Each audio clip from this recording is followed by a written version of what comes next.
Baiklah. Bismillahirrahmanirrahim. Assalamualaikum warahmatullahi wabarakatuh. Selamat siang.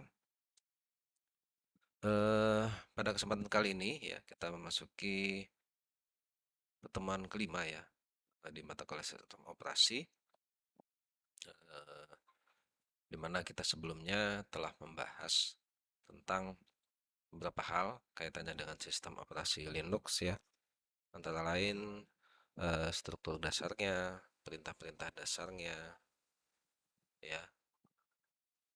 Dan kemarin ada juga materi tentang instalasi ya. Nah, pada kesempatan kali ini eh, kita akan melanjutkan dengan membahas beberapa hal ya. Nah, ini karena kita sudah di pertemuan kelima, kita akan membahas beberapa hal terkait proyek yang akan kita kerjakan.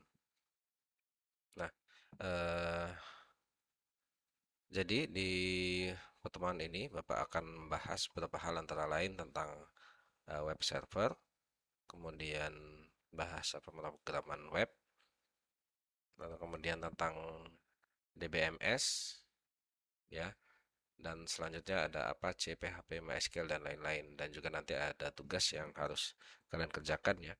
Nah, ini nanti berkait dengan materi pertemuan ke-6 ya, tentang install aplikasi ya, aplikasi uh, berbasis web ya, yang kaitannya dengan project.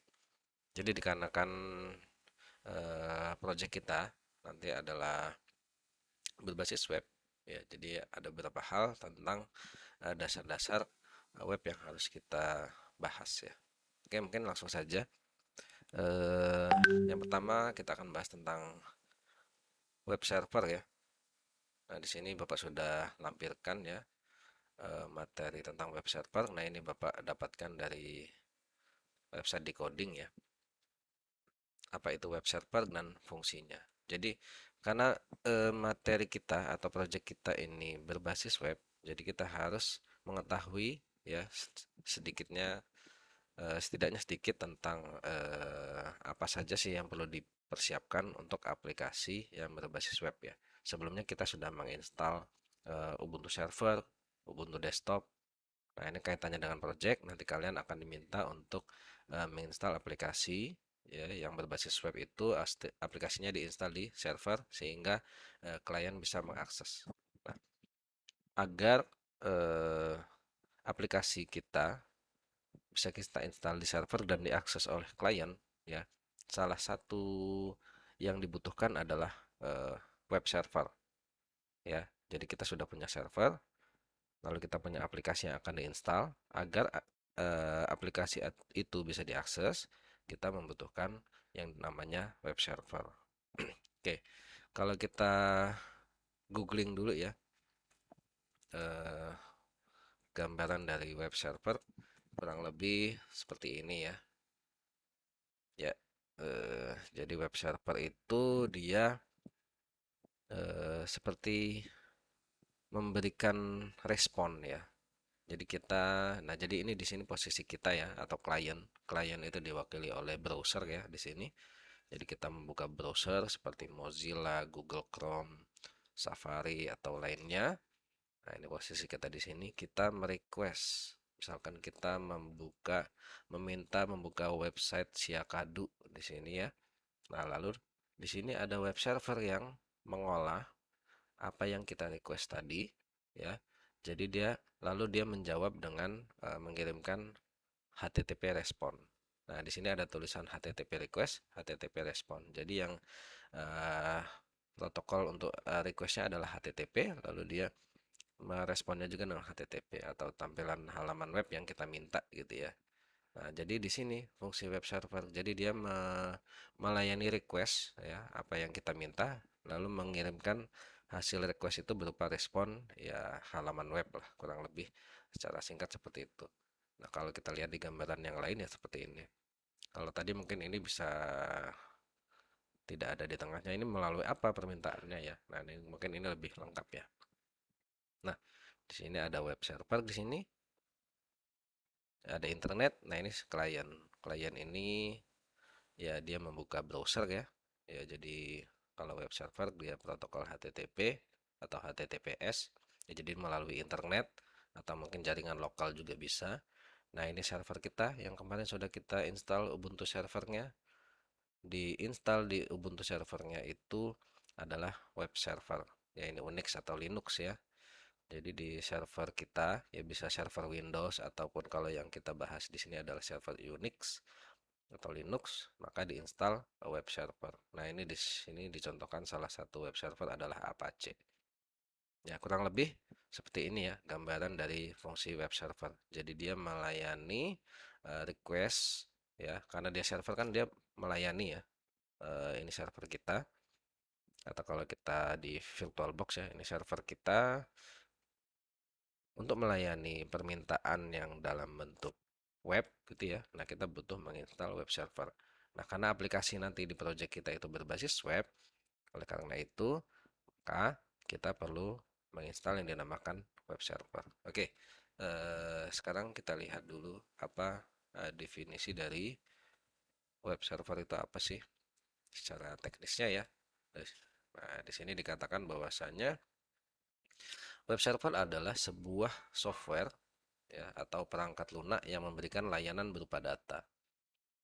Ya, jadi dia adalah software ya yang tugasnya adalah memberikan layanan serve ya berupa layanannya berupa apa? Data. Nah, ini berfungsi ya untuk menerima permintaan HTTP atau HTTPS ya dari klien ya dari browser tadi atau kita dengan browser ya. Selanjutnya ia akan mengirimkan respon atas permintaan tersebut kepada klien dalam bentuk halaman web. Ya, jadi web server itu adalah sebuah software yang tugasnya menerima permintaan ya atau request dalam bentuk HTTP ya atau HTTPS dari klien. Nah, kliennya ini browser tadi, lalu dia mengembalikan web server tadi mengembalikannya dalam bentuk halaman web. Kurang lebih seperti itu ya, sesuai apa yang saya gambarkan tadi. Nah, jadi nanti ada juga yang protokolnya ada HTTP atau HTTPS ya. Nanti kalian bisa baca sendiri ya, apa perbedaan antara HTTP dan HTTPS. Oke, kemudian web server tuh ada apa saja sih? Ya, jenis-jenisnya di sini. Nah, ini di website ini dibahas beberapa eh, jenis-jenis dari web server. Nah, ini yang pertama ada web server Apache. Nah, ini yang umum digunakan ya, atau yang biasanya untuk belajar pemula kita menggunakan web server Apache. Tapi bukan berarti Apache ini performanya tidak bagus ya, performanya bagus ya. Kata biasanya yang paling mudah untuk dipelajari adalah web server Apache. Oke, kemudian ada lagi web server yang namanya Nginx. Oh iya, untuk yang kita pelajari di sini atau yang nanti tugas kalian adalah ya terkait web server Apache ya. Kenapa kita gunakan Apache ya? Karena relatif dia mudah untuk dipelajari dan dia juga support untuk beberapa ya, project yang akan kita gunakan nanti di mata kuliah ini. Kemudian ada web server Nginx ya. Nah, ini salah satu pesaing dari Apache ya. Ini yang cukup banyak juga penggunanya. Nah, jadi ini web server juga, tapi web server yang berbeda ya. Nah, ini biasanya dia di antara web server satu dengan jenis yang lain itu ya terdapat kelemahan dan kelebihan lah. Dengan salah satu kelemahan dari Nginx ini biasanya dalam hal kecepatan ya. Oke. Kemudian ada lagi web server IIS ya ini Windows ya. Internet Information Service adalah website bekerja pada protokol DNS, TCP/IP ya. Ini biasanya sistem operasi Windows ya. Kalau Nginx ini bisa ditaruh di uh, web server Ubuntu ya, web server Linux.